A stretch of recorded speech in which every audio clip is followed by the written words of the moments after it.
Assalamualaikum. Halo anak-anak pintar. Apa kabar kalian hari ini? Alhamdulillah, luar biasa, selalu ceria. Pak Warta kembali menjumpai kalian di hari pertama belajar pada semester kedua ini. Tentunya masih semangat ya anak-anak pintar? Oke, Pak Warta ingatkan kembali. Bagi kalian yang belum subscribe, jangan lupa tekan dulu tombol subscribe-nya. Dan kalian juga bisa menekan tombol like jika kalian menyukai video ini. Serta tinggalkan komentar pada kolom di bawah video ini untuk berinteraksi langsung dengan Pak Warta. Untuk memulai pembelajaran kita hari ini, marilah kita berdoa bersama menurut agama dan kepercayaan masing-masing. Berdoa dipersilahkan.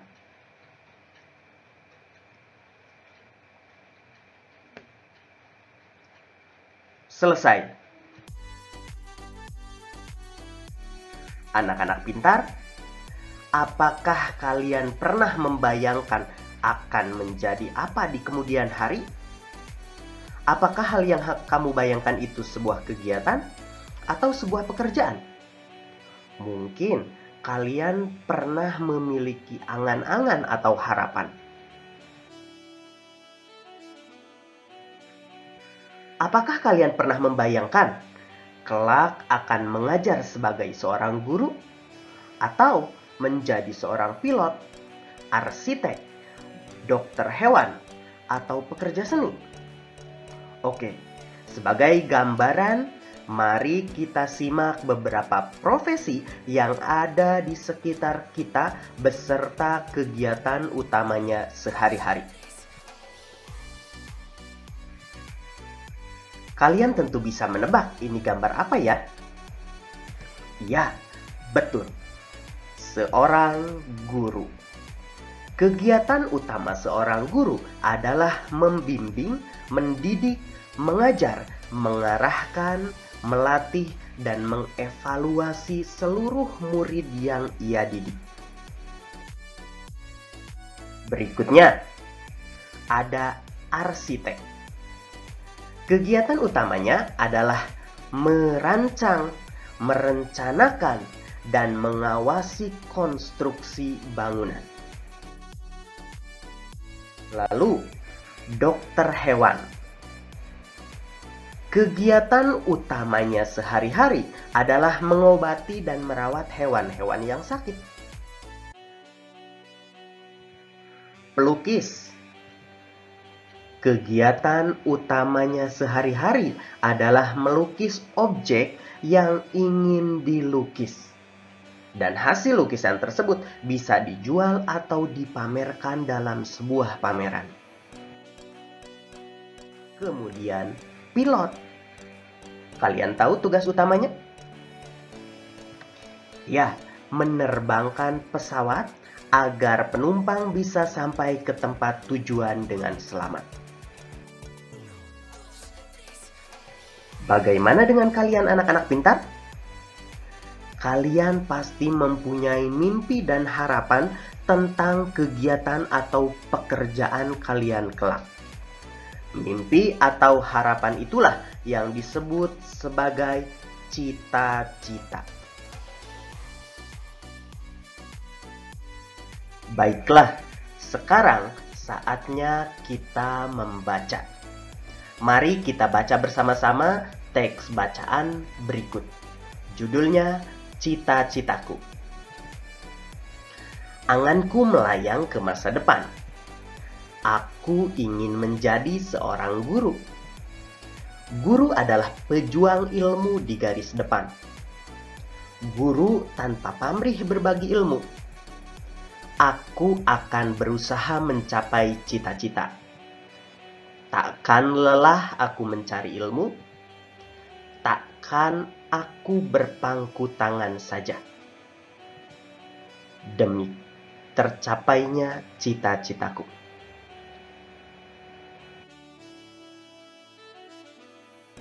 Anak-anak pintar, apakah kalian menemukan sesuatu yang berbeda dari teks bacaan tersebut? Dari bahasanya, penulisannya, dan juga pemilihan kata-katanya. Apakah kalian tahu teks apakah itu? Ya, teks tadi disebut sebagai puisi. Apa sih puisi itu? Puisi adalah salah satu jenis karya sastra yang gaya bahasanya sangat ditentukan oleh irama, rima, serta penyusunan larik atau baris dan bait. Lalu, apa sih yang membedakan antara puisi dengan teks yang lainnya? Sekarang, mari kita mengeksplorasi dengan menyelidiki teks tadi dengan berpatokan pada pertanyaan-pertanyaan berikut.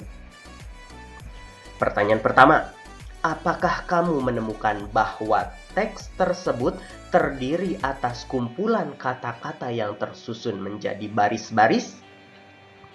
Pertanyaan kedua, apakah kamu menemukan baris-baris tersebut terkumpul menjadi beberapa bagian? Pertanyaan yang ketiga, apakah kamu menemukan keteraturan bunyi vokal kata terakhir dalam setiap baris? Mari kita jawab pertanyaan ini dengan mengeksplorasi teks puisi tadi. Kita mulai dari pertanyaan yang pertama. Apakah kamu menemukan bahwa teks tersebut terdiri atas kumpulan kata-kata yang tersusun menjadi baris-baris? Mari kita lihat bersama-sama.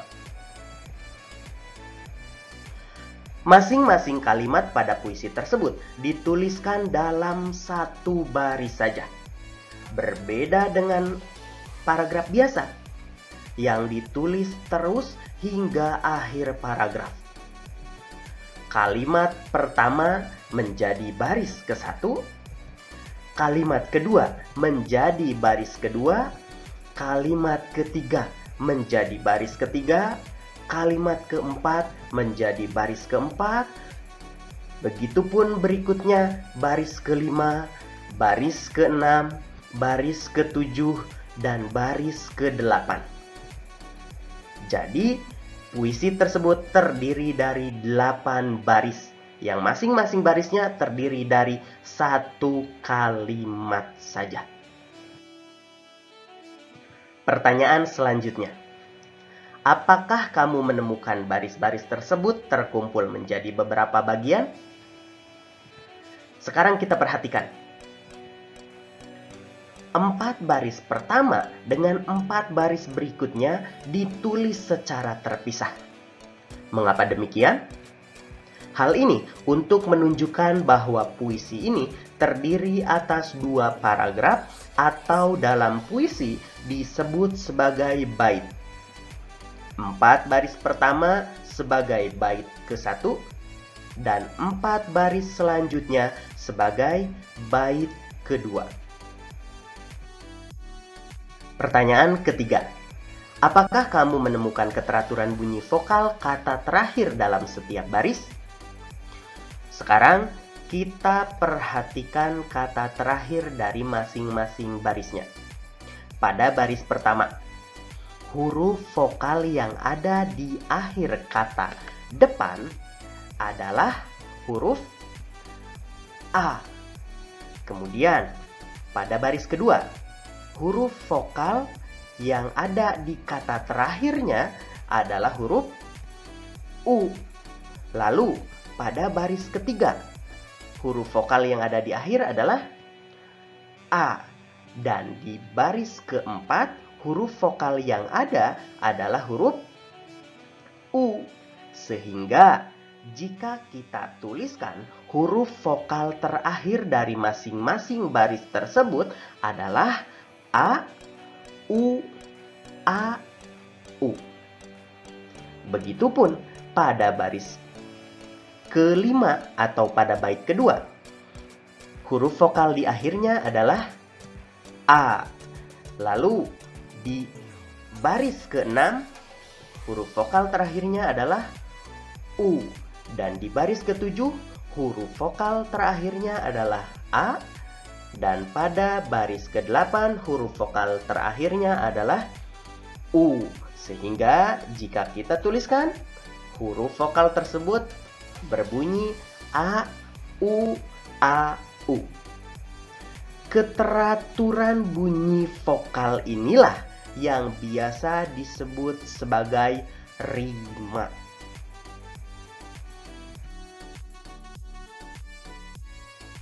Jika demikian, sekarang bisa kita simpulkan bahwa puisi memiliki ciri-ciri sebagai berikut.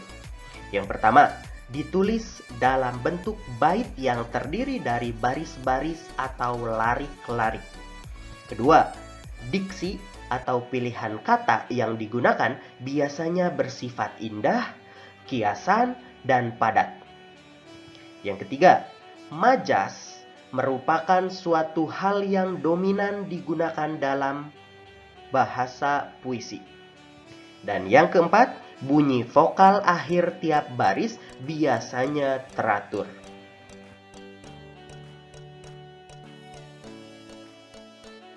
Sekarang saatnya kalian mengerjakan tugas. Susunlah kalimat-kalimat berikut menjadi sebuah puisi yang indah. Yang pertama ada kalimat "Ku ingin membalas jasamu". Selanjutnya ada kalimat "Guru mengajakku untuk maju". Lalu, "Sungguh berjasa guruku". Dan ada kalimat "Guru selalu membimbingku".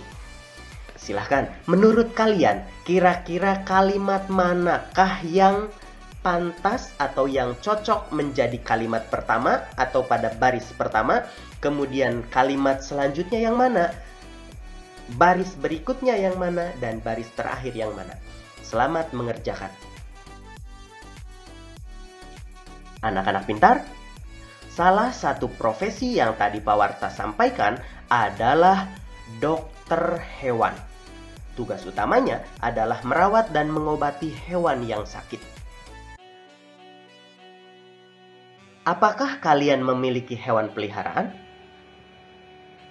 Apa saja hewan peliharaan kalian itu? Adakah yang memelihara kucing? Atau kelinci? Atau mungkin ayam? Silahkan kalian jawab di kolom komentar ya anak-anak pintar.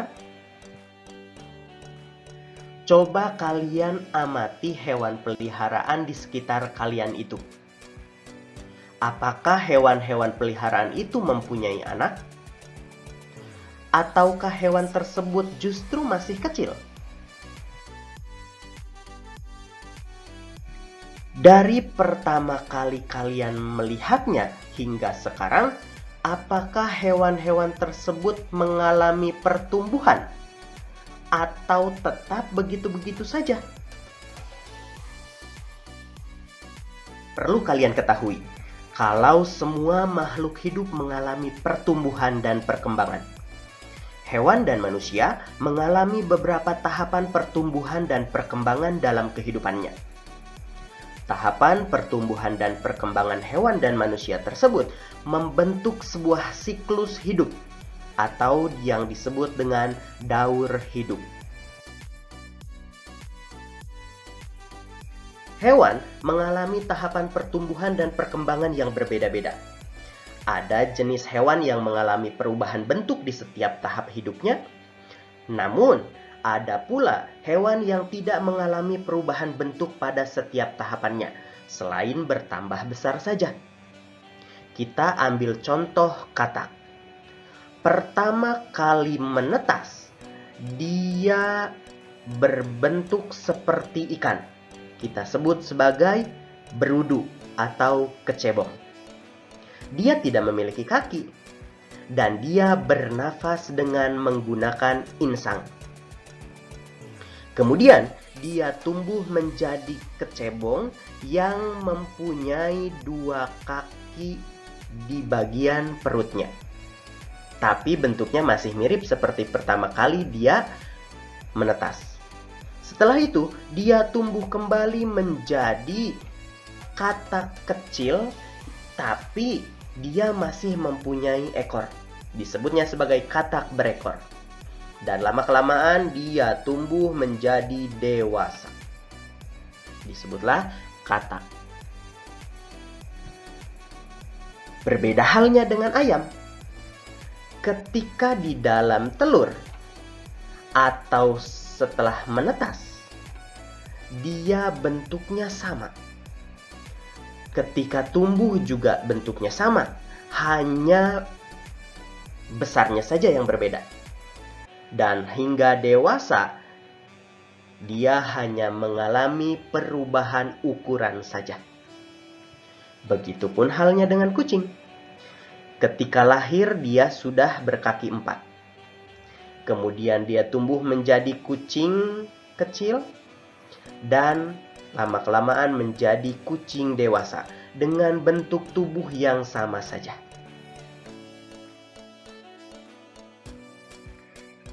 Hewan-hewan yang mengalami perubahan bentuk tubuh pada setiap tahapannya disebut sebagai hewan yang mengalami metamorfosis. Sedangkan hewan yang tidak mengalami perubahan di setiap tahapan hidupnya, dia disebut sebagai hewan yang tidak mengalami metamorfosis. Tahukah kalian, anak-anak pintar, ternyata hewan yang mengalami metamorfosis itu ada 2 jenis. Yaitu, yang pertama, hewan yang mengalami metamorfosis sempurna. Dan yang kedua, hewan yang mengalami metamorfosis tidak sempurna. Metamorfosis sempurna adalah siklus hidup hewan yang disertai dengan perubahan bentuk pada setiap tahapannya. Contohnya, kupu-kupu. Pada saat dia menetas, dia adalah seekor ulat. Kemudian, dia berubah menjadi pupa atau kepompong. Dan akhirnya, setelah berdiam diri selama beberapa saat dalam kepompong, dia berubahlah menjadi seekor kupu-kupu. Begitupun dengan katak. Ketika lahir dia adalah berudu atau kecebong, kemudian dia berubah bentuk menjadi berudu berkaki 2, dia berkembang kembali menjadi berudu berkaki 4, lalu menjadi katak muda atau katak berekor, dan akhirnya tumbuh menjadi katak dewasa. Sedangkan metamorfosis tidak sempurna adalah siklus hidup hewan yang mengalami perubahan bentuk hanya pada beberapa tahap tumbuh kembangnya saja. Contohnya jangkrik. Pada saat dia menetas, dia menjadi nimfa yang tidak bersayap. Kemudian dia tumbuh menjadi jangkrik muda yang sama-sama tidak bersayap. Dan pada saat tumbuh menjadi jangkrik dewasa, muncullah sayap di bagian punggungnya. Demikian halnya dengan kecoa. Pada saat dia menetas, dia tidak memiliki sayap. Akhirnya, pada saat dia menjadi dewasa, tumbuhlah sayap di bagian punggungnya. Tugas yang harus kalian kerjakan pada bagian ini. Susunlah tahapan pertumbuhan dan perkembangan hewan-hewan berikut. Berikut ini ada 2 jenis hewan yang harus kalian susun tahapan pertumbuhannya. Yang pertama ada kucing. Tahapan pertumbuhan kucing dimulai dari nomor berapa, kemudian nomor berapa, dan berakhir di nomor berapa. Silahkan kalian urutkan nomor-nomornya berdasarkan tahapan pertumbuhan kucing tersebut. Demikian pula dengan ayam. Silahkan kalian urutkan nomor-nomor yang ada pada gambar tersebut berdasarkan tahapan pertumbuhan ayam tadi. Selamat mengerjakan.